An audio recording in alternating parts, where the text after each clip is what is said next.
भूतं च भव्यं च सर्वं यश्चाधितिष्ठति स्वर्यस्य च केवलं तस्मै ज्येष्ठाय ब्रह्मणे नमः। प्रिय श्रोतागण, अभी 2 दिन पहले हमने लंपी स्किन जो गायों में महामारी फैली है और हमारा पूरा संदेह है कि फैलाई गई है, उसकी हमने चर्चा की थी और ये कहा था कि हमारे सर्वनाश का संकेत है। हम भारतीय लोग अपने मस्तिष्क को, अपनी बुद्धि को गिरवी रख चुके हैं विदेशियों के हाथों में। विदेशी से जैसा सोचते हैं वैसा हम सोचते हैं, विदेशी जैसा हमसे चाहते हैं वैसा हम करते हैं। विदेशी जो देखने को कहते हैं वो देखते हैं, जो सुनने को कहते हैं वो सुनते हैं, जो करने की कहते हैं वो करते हैं।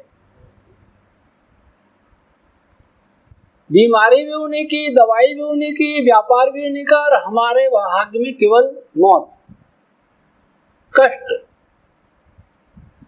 हमारी संस्कृति का विनाश, वैदिक सत्य सनातन धर्म का विनाश, ये हमारे भाग्य में दास्ता, हमारे भाग्य में दास्ता करते रहे।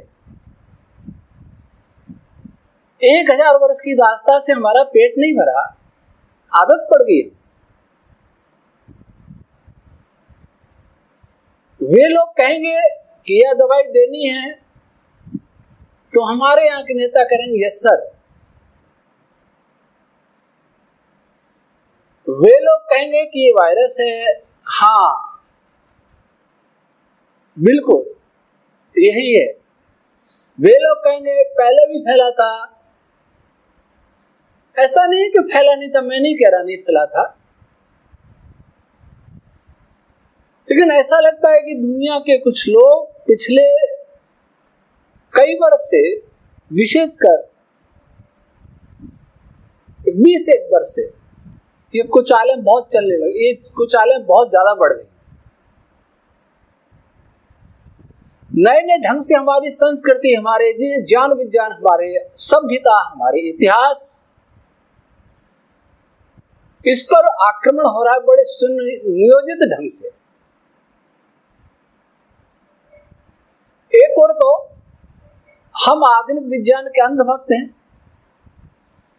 और दूसरी ओर मुझे लगता है कि यूरोप, अमेरिका आदि देशों में एक ऐसा समूह सक्रिय है जो हमें बाइबल की ओर आकृष्ट कर रहा है, जो हमें उस युग में ले जाना चाहता है जब पॉप का युग था, जिस समय गैलीलियो को सजा दी गई थी, ब्रूनो को जिंदा जलाया गया था, उस युग में ले जाना चाहता है। वह ग्रुप क्या कहता है? एक उदाहरण दे रहा हूं। आजकल ये बहुत चल रहा है कि पृथ्वी चपटी है।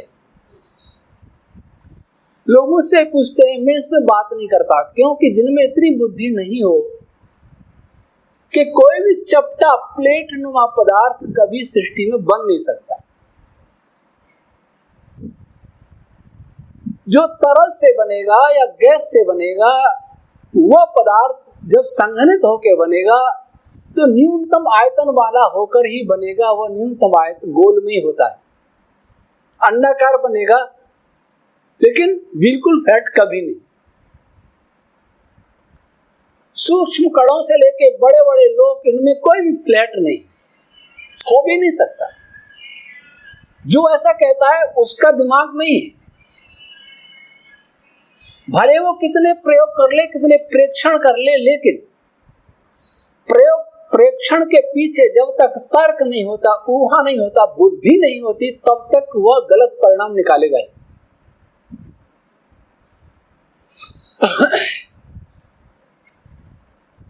एक व्यक्ति रोगी है और किसी प्रयोगशाला में पैथोलॉजिस्ट से जांच कराने गया जाता है। उस रिपोर्ट के आधार पर वो 4-5 फिजिशियन के पास जाएगा, तो वो 4-5 फिजिशियन भी अलग अलग राय दे सकते हैं, क्योंकि उनके ज्ञान का स्तर, उनकी बुद्धि का स्तर अलग अलग है। प्रेक्षण वही है, परीक्षण वही है, लैब निष्कर्ष एक दे रही है, लेकिन फिजिशियन अलग अलग निष्कर्ष निकाल रहे हैं। यही तो कारण है कि हम अच्छे फिजिशियन के पास जाते हैं। वो रिपोर्ट लेके गांव के किसी साधारण डॉक्टर के पास नहीं जाते। इसी प्रकार से जब तक प्रयोग प्रेक्षण करने वालों के बौद्धिक स्तर उच्च नहीं होगा, जिसमें प्रज्ञा नहीं होगी, अथवा जिसकी भावना शुद्ध नहीं होगी, अथवा जो किसी निश्चित प्रयोजन के तहत किसी अपनी विचारधारा का प्रचार कर रहा होगा, तब तक वो सत्य निष्कर्ष नहीं निकाल सकता। और हम भारतीय लोग उस आधुनिक विज्ञान के भी गुलाम हैं, उसमें भी बुद्धि नहीं लगाते। जैसे बिग बैंग हुआ, गुलामी स्वीकार कर ली, हाँ सही बात। और पृथ्वी चपटी का अभियान चल पड़ा वहां, तो उसको भी हमने स्वीकार कर लिया। हमारे लोग कोई प्रयोग नहीं करते। एक मेरे पास पुस्तक भेजी है, चाणक्य तिवारी, पुस्तक का नाम है चपटो गोला। बहुत सारे अच्छे चित्र दिए हैं, बहुत अच्छी पुस्तक की डिजाइनिंग है, बहुत अच्छी प्रिंटिंग है, बहुत अच्छा कागज है, लेकिन दासता का चिन्ह पूरा उनके दास बने हैं। उनके लिंक दिए, उन्होंने ऐसा किया, उन्होंने, तुमने क्या किया? भारत के लोगों ने अपना दुर्भाग्य समझ रखा है कि वो कहेंगे तो ही हम कुछ कर पाएंगे, उनके बिना हम चल भी नहीं सकते, उनके बिना हम बोल नहीं सकते, उनके आंखों के बिना हम देख नहीं सकते। जब हमारे देश के युवाओं की, देश के बुद्धिजीवियों की, देश के वैज्ञानिकों की बुद्धि इतनी जड़ हो जाए, उस देश को कौन बचाएगा? और चपटो गोला वाले लोग नासा की आलोचना करेंगे, आधुनिक विज्ञान की आलोचना करेंगे। मैं किसी के भी अनावश्यक आलोचना को बहुत गलत मानता हूं। लोग मुझे सोचते हैं, जब बिग बैंग का खंडन करता हूं, सोचते मैं आधुनिक विज्ञान का विरोधी हूं, परंतु ऐसा नहीं है। वे भी बहुत परिश्रम कर रहे हैं, उनके कारण हम हैं, अर्थात उनके कारण जो सुख सुविधाएं जो भोग रहा है, उन्हीं के कारण। भारतीय विज्ञान तो लुप्त हो गया, चुरा लिया गया, सारे स्कूल कॉलेज में वही पढ़ाया जा रहा है। जो मैं बोल रहा हूं ये भी टेक्नोलॉजी उनकी। तो जो उन्होंने किया, जो कर रहे हैं, जो सत्य है, उसका तो धन्यवाद करना ही। इसमें नासा की आलोचना कहां? और वे लोग चपटो गोला या बिग बैंग के विरोधी इनकी आलोचना करते हैं। तब मुझे अपने गांव की एक घटना याद आती।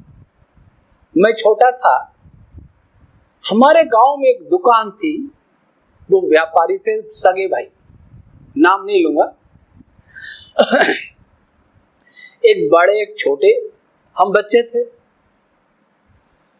तो हमने देखा, मैं भी जाया करता था और भी हमारे परिवार के लोग जाया करते, कोई सामान खरीदते, जैसे पूछा गुड़ क्या भाव है, तो छोटा कहता 1 रुपए किलो। उस समय 1 रुपए किलो से भी सस्ता था। तो बड़ा उसको डांटता कि 1 रुपए तो यहाँ पर अपने घर भी नहीं पड़ा, सारी दुकान लुटा दे। इतना झगड़ा होता उनमें, सारी दुकान लुटा देगा। तो छोटे क्या कहते, ये अपना ही आदमी है।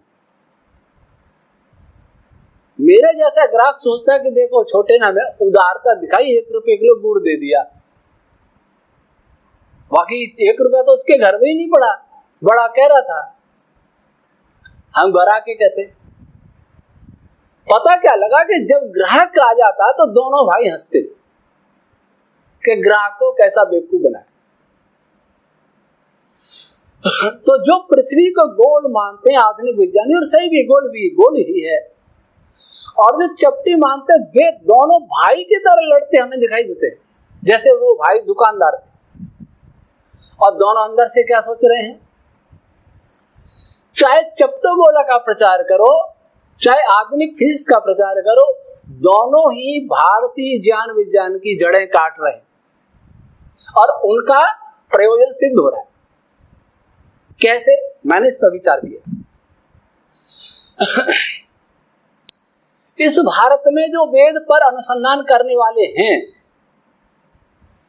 प्राचीन ज्ञान विज्ञान पर अनुसंधान करने वाले हैं, मैंने विज्ञान भारती को निकटता से देखा। 2004 अगस्त में वर्ल्ड कांग्रेस ऑन वैदिक साइंसेज में मैं भी पत्र वाचन के लिए गया था और अंतरराष्ट्रीय स्तर पर मेरा ये पहला पत्र वाचन था। उस पत्र वाचन में बिग बैंग का खंडन करने वाला एकमात्र मैं था। 7 देशों के वैज्ञानिकों और अन्य विद्वानों में 320 वक्ता, और मैंने सबको चुनौती दी। मेरे प्रश्न का उत्तर किसी ने भी नहीं दिया और न मेरे से किसी ने प्रश्न किया। इसका अर्थ क्या हुआ कि बिग बैंग पर मेरे प्रश्न थे, उनका उत्तर किसी के पास नहीं था। अन्य मैंने विज्ञान भारती या जो भी विद्वान थे उनको क्या देखा कि आधुनिक विज्ञान के पीछे वैदिक विज्ञान को चला रहे थे। जैसे वैदिक विज्ञान आधुनिक विज्ञान का दास हो, जैसे वैदिक विज्ञान बहुत पीछे हो, आधुनिक विज्ञान के सारे हम नहीं चल पाएंगे। मैंने वहां अपना पत्र वाचन करते करते भी इतनी बात तो कही कि मैंने आधुनिक वैज्ञानिकों के द्वारा वेद की गलत व्याख्या होते देखा। मैंने विज्ञान को देखा लेकिन भारतीय नजर नहीं आई। मैंने या आइंस्टीन, स्टीफन हॉकिंग के द्वारा वेद की गलत व्याख्या होते देखा। याज्ञवल्क्य और दयानंद जैसे ऋषियों को कोने में बैठा उपेक्षित देखा। ये चैलेंज था, इस पर कोई बोला नहीं। तो मेरा निष्कर्ष निकला कि आज जो वेद के नाम पर अनुसंधान कर रहे हैं, विज्ञान का अनुसंधान कर रहे हैं, वे मस्तिष्क से आधुनिक विज्ञान के दास हैं, उनसे आगे बढ़ने की सोच भी नहीं सकते। अब समझ में आया कि वे दास वास्तव में वे वही बोलेंगे जो आधुनिक विज्ञान से बहुत पीछे का हो। पीछे मतलब पिछड़ा हो, उनसे आगे, उनसे एडवांस नहीं बोल सकते। कौन ऊपर डंडा चलाता है? मैं पहला बोला। इसलिए पश्चिमी विद्वानों को यह पता है कि वो लोग हमसे पीछे की बात करेंगे तो पीछे की बात भी बहुत सारी बातें बड़ी सुदृढ़ थी। जैसे विज्ञान भारती वाले और भी विद्वान आर्यभट्ट, वराहमिहिर, भास्कराचार्य, ब्रह्मगुप्त, इन वैज्ञानिकों को उद्धृत करते हैं। इन वैज्ञानिकों को उद्धृत करते हुए कहते हैं पृथ्वी गोल है और बहुत सारी बातें हैं। तब उन्हें लगा, और वेद में से भी प्रमाण देते हैं, वो हम देंगे अभी। तब उन्हें लगा कि कुछ लोग वैदिक काल को तो भूल गए, चलो कोई बात नहीं, पर मध्यकालीन युग में भी ऐसे वैज्ञानिक हुए हैं जो उस समय संपूर्ण विश्व में नहीं थे। आर्यभट्ट आदि की बराबरी के उस समय वैज्ञानिक विश्व में नहीं थे। इससे भी भारत का कुछ गौरव तो होता ही है।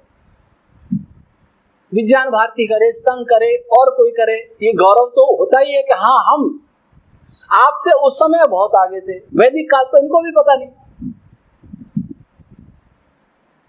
तब इसको काटने के लिए चपटो बोला कि एक नई कल्पना की गई होगी कि आप इसको भी काट, कि तुम्हारा आर्यभट्ट कहता पृथ्वी गोल है, लेकिन गोल तो है ही नहीं। बाइबल कहते चपटी। तो जो उच्च स्तर के वैज्ञानिक हैं वो तो नासा आदि और विदेशी जो विज्ञान है, आधुनिक विज्ञान है, उससे आकृष्ट हो ही रहे। और जो अपने शास्त्रों को पकड़े हैं उनको इससे काटो, क्योंकि शास्त्रों पर अनुसंधान करने वाला ऐसा तो कोई है नहीं जो नासा आदि से आगे की बात कर लेता हो। जो Einstein, Newton, Max Planck, Schrodinger, Heisenberg, Feynman इनसे आगे की बात कर लेता, ऐसा तो कोई है नहीं। तो इनको मध्यकालीन बात करने वाले, तो इनको ऐसे काटो, चप्पे बोला वालों को लाया गया हो कि तुम ऐसे करो। इसके लिए नाना प्रकार के तर्क दिए जा रहे हैं, इसलिए कुछ ऐसे कटेंगे, कुछ ऐसे कटेंगे। वेद पर तो विश्वास नहीं रहा, आर्यभट्ट बरा मेरी इस पर भी विश्वास उठ जाएगा, तब भारत को गुलाम बनाने में और अधिक सुविधा होगी। ये दोनों भाई हैं, मौसेरे भाई, और दोनों ही हमें चप्पे बोले वाले तो नितांत मूर्ख बना रहे। दोनों ही हमें बाइबल क्यों ले, दोनों ही बाइबल के भक्त हैं, क्योंकि जो वैज्ञानिक है वो भी बाइबल को छोड़ने वाले नहीं। मैं नहीं कहता छोड़ो, पर उस पर विचार करके तो देखो कि उसमें जो सृष्टि के संबंध में विचार दिए गए वो कहां तक सही। अब लोग हमसे पूछते हैं, हाँ एक बात और कह दूं कि वे ये सोच रहे हैं कि वेद के विषय में ऐसा कोई नहीं जो आधुनिक विज्ञान को चैलेंज करने वाला हो, और ऐसा कोई है, मैं कर रहा हूं चैलेंज, किया है, तो मुझे आगे बढ़ने नहीं दे रहा। न कोई भी सरकार, कोई भी राजनीतिक दल, कोई भी संगठन। इससे लगता है कि ये भी उनसे मिले हुए हैं कहीं ना कहीं, कि ऐसी बात कोई कहने वाला ना आ जाए कि आधुनिक साइंस से आगे निकल जाए। कुछ चप्टो बोले वाले में फंसे, कुछ बिग बैंग में फंसे, मिरर यूनिवर्स में फंसे, पैरेलल यूनिवर्स में फंसे, एक्सपेंडिंग और यूनिवर्स के एक्सपेंशन में फंसे। फंसना दोनों को है, बुद्धि से कोई नहीं बेचारेगा। चप्टो बोला वाले उनके भक्त हैं जो पृथ्वी को चपटी मानते हैं, भारत में बहुत हो गए, हर समाज के भी लोग। एक व्यक्ति था है, अब तक इल्यूमिनाटी के पीछे पड़ा, इल्यूमिनाटी ये कर रही है, पीछे पड़ा, सही बात था। मुझे बार बार फोन आता, इल्यूमिनाटी ये कर रही है, इल्यूमिनाटी तो भूला, अब चपटी पृथ्वी चपटी, अब इसके पीछे पड़ा।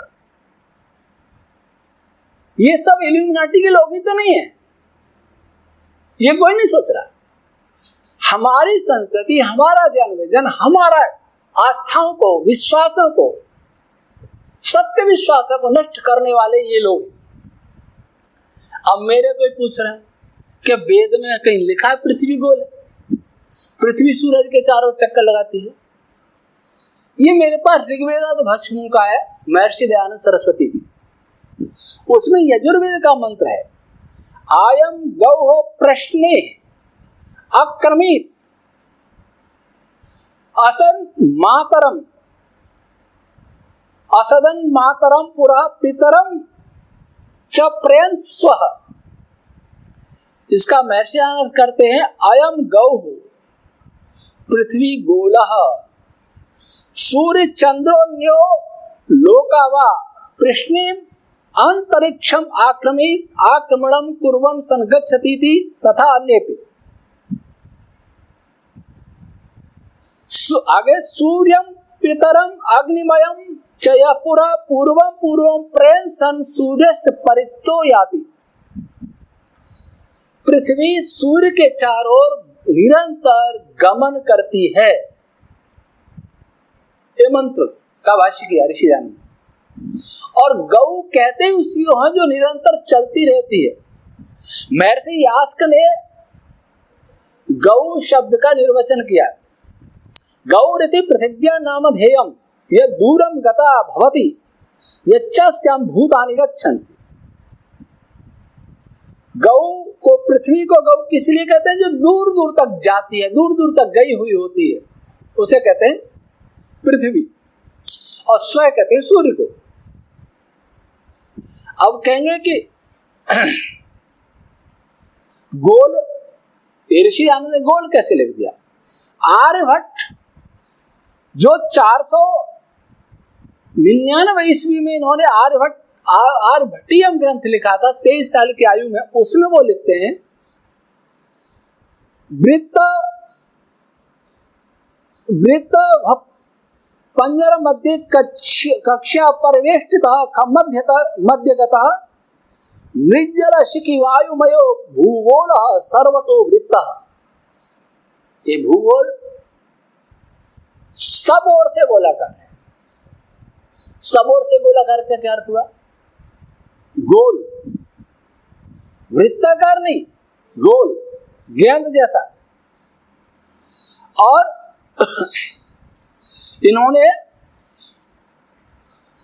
भास्कराचार्य ने पृथ्वी सूर्य के चारों ओर कितने दिन में चक्कर लगाती है, उन्होंने 10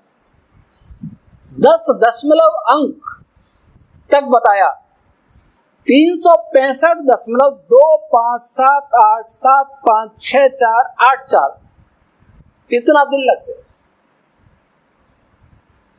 आर्यभट्ट का मान है 365.259 और आधुनिक मान है 365.256। तो आर्यभट्ट, भास्कराचार्य ये दोनों भी कहते हैं कि पृथ्वी घूमती है, पृथ्वी गोल है और सूर्य के चारों घूमती है। लेकिन चट्टोगोला वाले क्या लिखता है कि सूरज तो ये इतना ऊंचा है जितना बादल है। फोटो दिया, इस फोटो को देखने के लिए उसके पास बुद्धि नहीं है। जो हल्का बादल होगा वो उसको सूर्य ढकेगा ही नहीं, वो तो सूर्य वैसे ही चमकेगा। तो वो सोच रहा है पीछे भी बादल आगे भी बादल। जब बादलों में सूर्य है तो कहीं किसी पहाड़ से भी टकरा सकता है, पर बुद्धि कौन लगाए? तो आर्यभट्ट वरा मेरी इस पर भी विश्वास उठ जाए, वेद पर तो उठा ही चुका है। वेद पर तो विश्वास हो गया। ऋषि दयानंद को मानने वाले हैं कितने? ऋषि दयानंद को तो हमारे हिंदू भाई नहीं मानते। हमारे प्रधानमंत्री को भी याद नहीं आती 15 अगस्त पर लाल किले के भाषण में जिस महापुरुष ने स्वराज्य का उद्घोष सबसे पहले किया, सिखाया, जिस महापुरुष के बारे में कुछ इतिहासकार कहते हैं कि प्रथम स्वतंत्रता संग्राम में भी ऋषि दयानंद की मुख्य भूमिका रही, इसलिए उनके 3 वर्ष अज्ञात है, पता ही नहीं वो कहां थे। जिस महापुरुष ने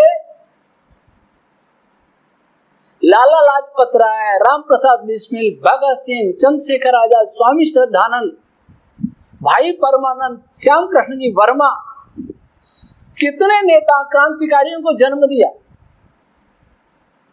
और जिस संगठन के हजारों नहीं लाखों लोग स्वतंत्र आंदोलन में कूद पड़े, कुछ नहीं मिला उनको स्वतंत्र होने के बाद भारत में, उनका नाम नहीं लेना ये विदेशियों के लिए बहुत शुभ है कि कोई संगठन, कोई व्यक्ति जो आधुनिक विज्ञान को चैलेंज करने की सोच भी सकता है, उसको तो आगे बिल्कुल नहीं आने देना है।